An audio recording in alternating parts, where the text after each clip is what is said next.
His Excellency Presiden Joko Widodo.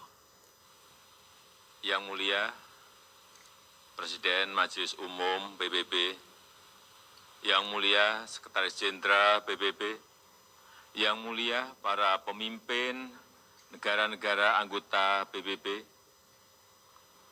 tahun ini genap 75 tahun usia PBB. Distinguished Excellencies, the President of the General Assembly, United Nations, distinguished United Nations Secretary General, distinguished leader of the member countries of the United Nations, this year marks the 70th anniversary of United Nations. 75 tahun yang lalu PBB dibentuk agar perang besar, Perang Dunia Kedua tidak terulang kembali. 75 tahun yang lalu PBB dibentuk agar dunia bisa lebih damai, stabil dan sejahtera. 70 years ago, the United Nations was born so that a great war, the Second World War, will not happen again. 70 years ago, the United Nations was also established to create a world that is more peaceful, stable, and prosperous. Karena perang tidak akan menguntungkan siapapun. Tidak ada artinya sebuah kemenangan dirayakan di tengah kehancuran. Tidak ada artinya menjadi kekuatan ekonomi terbesar di tengah dunia yang tenggelam. Because war will not benefit no one. There is no point of celebrating victory among rains.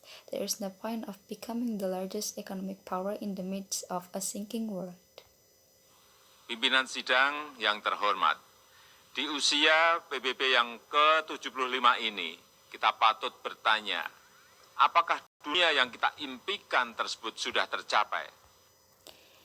In this 70th anniversary of the United States, we must ask ourselves, have we succeeded in creating the world that we dream of? Saya kira jawaban kita sama, belum. Konflik masih terjadi di berbagai belahan dunia. Kemiskinan dan bahkan kelaparan masih terus dirasakan.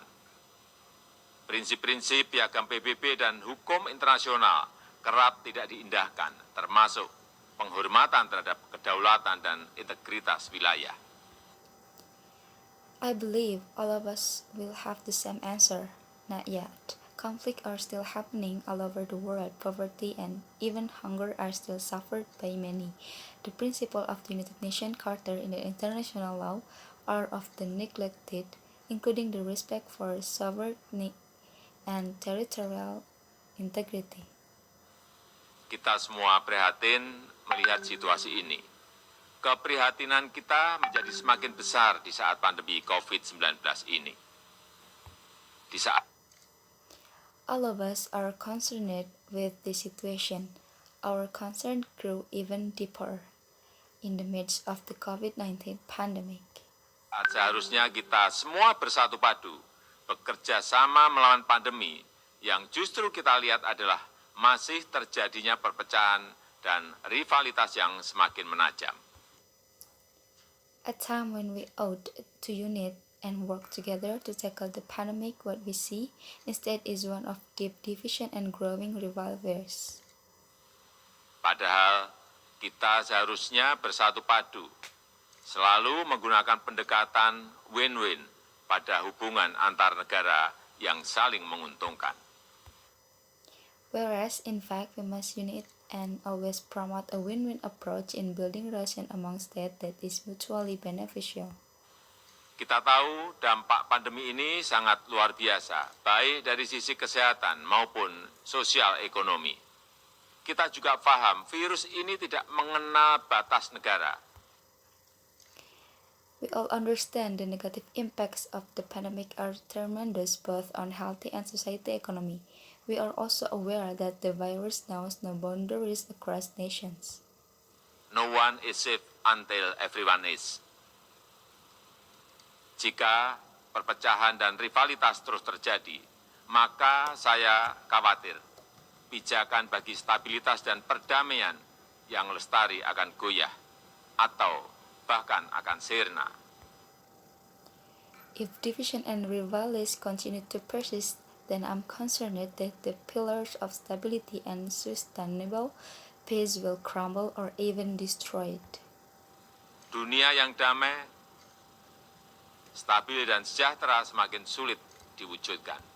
A world peace stable and prosperous becomes more and more difficult to attain. Yang mulia, tahun ini Indonesia juga merayakan kemerdekaan yang ke-75 tahun.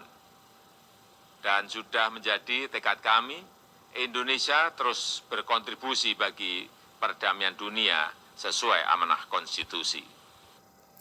Excellencies, this year Indonesia also celebrates the 70th anniversary of its independence. It has always been our commitment Indonesia will continuously contribute toward peace and mandated by our constitutions. Indonesia akan terus memainkan peran sebagai bridge builder, sebagai bagian dari solusi.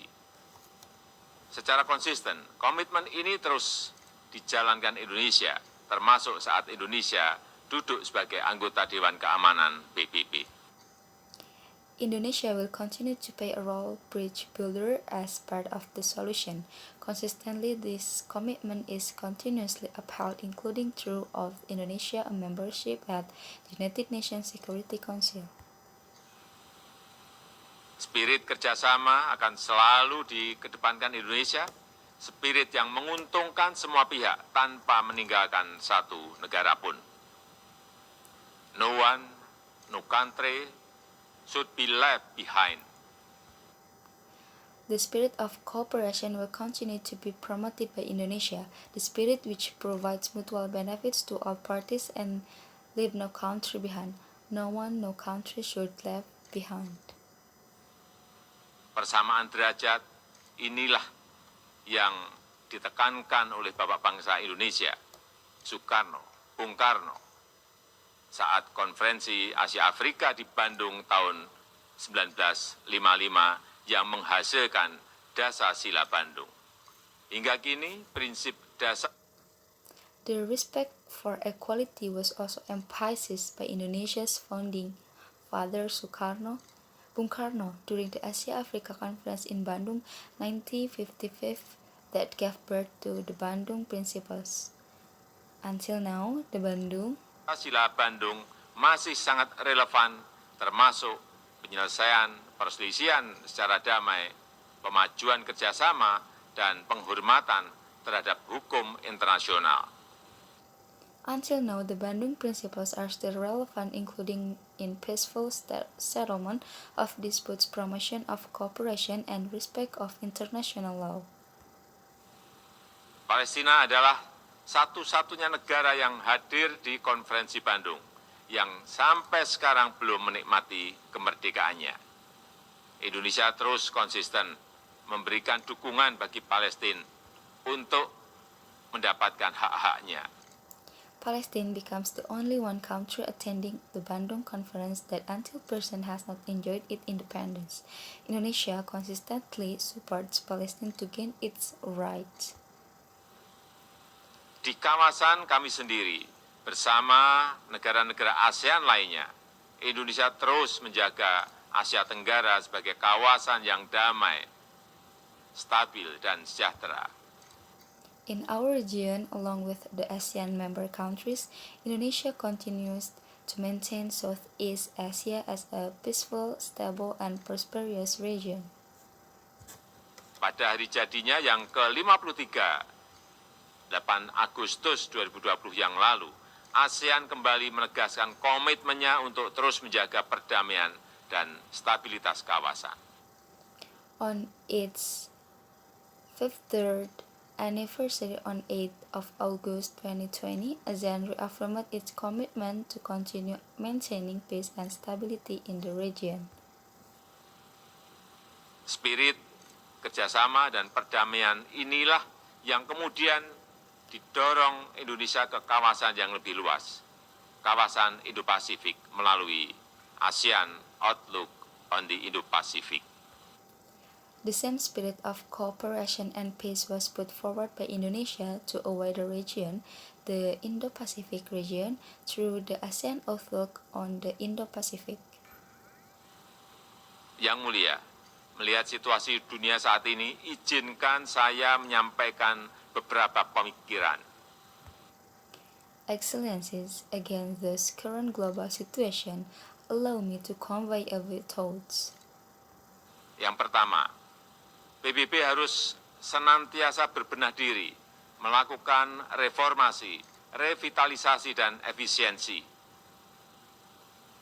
PBB harus dapat membuktikan bahwa multilateralism delivers, termasuk pada saat terjadinya krisis.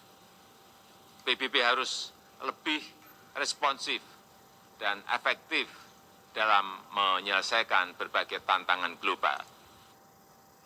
First, the United Nations should continue to improve itself through reforms, revitalization, and efficiency. The United Nations needs to prove that multilateralism delivers, especially during the time of crisis. The United Nations need to be more responsive and effective in taking global challenges. Dan kita semua memiliki tanggung jawab untuk terus memperkuat PBB agar PBB tetap relevan dan semakin kontributif sejalan dengan tantangan zaman. And all of us have responsibility for further strength of the United Nations so that the United Nations remains relevant and contributive in keeping with the challenge of time. PBB bukanlah sekedar sebuah gedung di kota New York, tapi sebuah cita-cita dan komitmen bersama seluruh bangsa untuk mencapai perdamaian dunia dan kesejahteraan bagi generasi penerus. The United Nations is not a building in the city of New York, rather it represents an ideal and shared commitment of all nations on realized world peace and prosperity for our future generations. Indonesia memiliki keyakinan yang tidak tergoyahkan terhadap PBB dan multilateralisme. Multilateralisme adalah satu-satunya jalan yang dapat memberikan kesetaraan. Indonesia has an unwavering faith in the United Nations and multilateralism. Multilateralism is the only way that could guarantee equality. Kedua, collective global leadership harus diperkuat.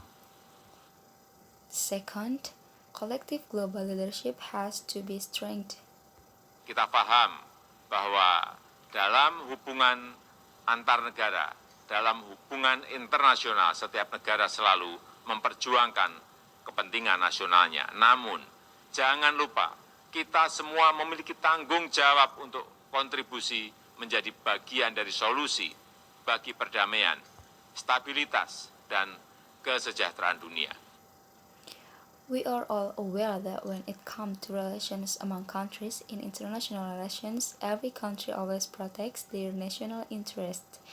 However, we must not forget that all of us have the responsibility to contribute to be a part of solution for peace, stability, and prosperity of the world. Disinilah dituntut peran PBB untuk memperkokoh kolektif global leadership. Dunia membutuhkan spirit kolaborasi dan kepemimpinan global yang lebih kuat untuk mewujudkan dunia yang lebih baik. This is where the United Nations should play a role to strengthen collective global leadership. The world needs the spirit of collaboration and a stronger global leadership to create a better world. Ketiga, kerjasama dalam penanganan COVID-19 harus kita perkuat, baik dari sisi kesehatan maupun dampak sosial ekonominya. The third, cooperating in tackling COVID-19 must be strengthened in terms of the health aspects as well as the socio-economic effects. Vaksin akan menjadi game changer dalam perang melawan pandemi. Kita harus bekerja sama untuk memastikan bahwa semua negara mendapatkan akses setara terhadap vaksin yang aman dan dengan harga terjangkau. Vaccine will be the game changer in the war against pandemic. We need to work together to ensure that all countries have equal access to safe vaccine with affordable price. Untuk jangka panjang, tata kelola ketahanan kesehatan dunia harus lebih diperkuat. Ketahanan kesehatan dunia yang berbasis pada ketahanan kesehatan nasional akan menjadi penentu masa depan dunia. Dari sisi ekonomi, reaktivasi kegiatan ekonomi secara bertahap harus mulai dilakukan dengan melakukan koreksi terhadap kelemahan-kelemahan global supply chains yang ada saat ini. In the long term, the management of resilient global health system needs to be further improved. The resilience of global health system, which is based on the national health resilience, will determine the future of our world. From the economic perspective, revitalization of economic activities gradually needs to start by tackling the limits of our global supply chain today. Aktivasi ekonomi harus memprioritaskan kesehatan warga dunia. Dunia yang sehat, dunia yang produktif harus menjadi prioritas kita. Revitalization of economic must prioritize the health of all citizens of the world. A healthy world, a productive world needs to be our priority. Semua itu dapat tercapai jika semua bekerja sama, dan bekerja sama. Mari kita memperkuat komitmen dan konsisten menjalankan komitmen untuk selalu bekerja sama. Demikian, terima kasih. All of this will only be achieved if all of us continue to work together. Let us solidify our commitment and consistently carry out our commitment to work together. That's all. Thank you.